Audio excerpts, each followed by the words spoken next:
Well, how it ended with the high drama that we normally do for the end of the season. And Joe wanted to go into the fire, and Casey and Dawson were having their moment of goodbye.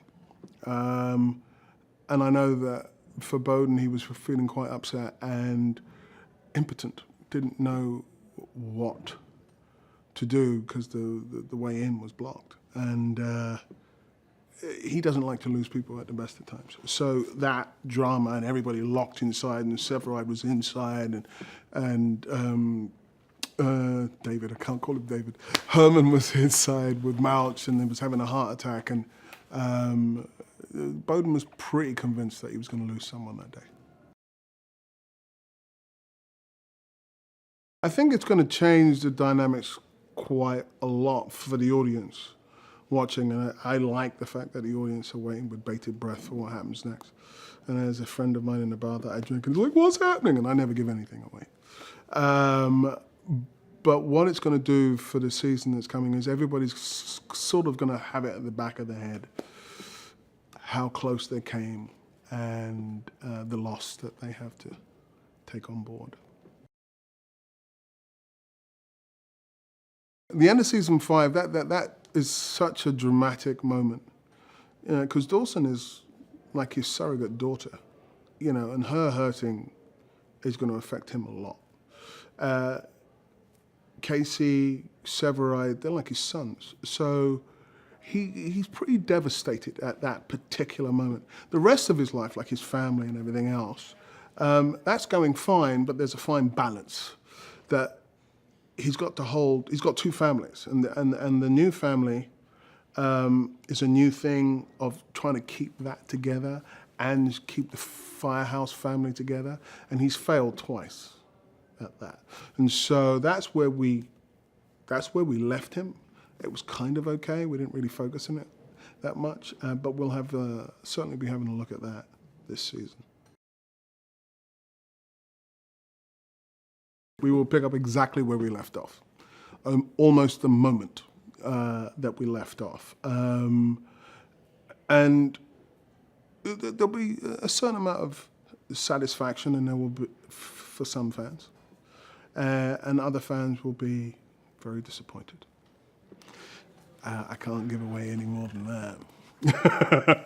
But, I can turn around and say for all the people that the fans will know are alive because they were outside, they'll be happy to see their people. And they have to watch and discover who did or who did not make it from inside the fire.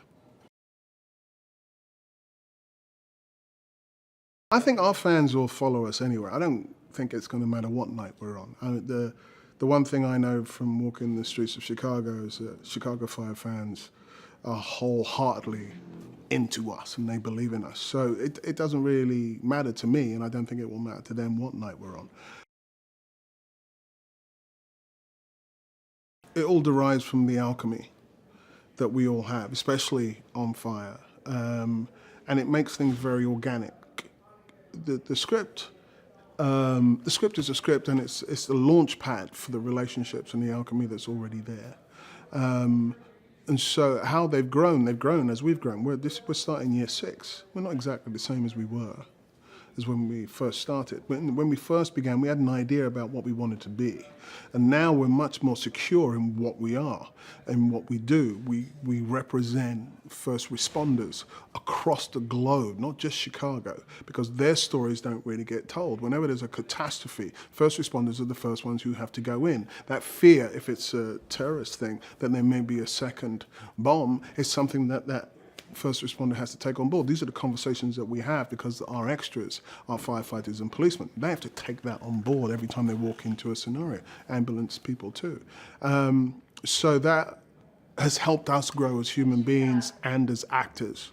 And we bring all those conversations into the smallest scene that we do at work. And so I know that we're very, very proud to represent them. But then that reflects back to us as actors with each other when we talk about the stories like, guess what I just heard? This, that, and the other. And it all kind of comes into a big machination of alchemy on that screen. And so, yeah, it's very, very organic. you know, I feel very passionately about the alchemy of the Chicago Firehouse. And the reason why they should tune in is because they're going to get more of that.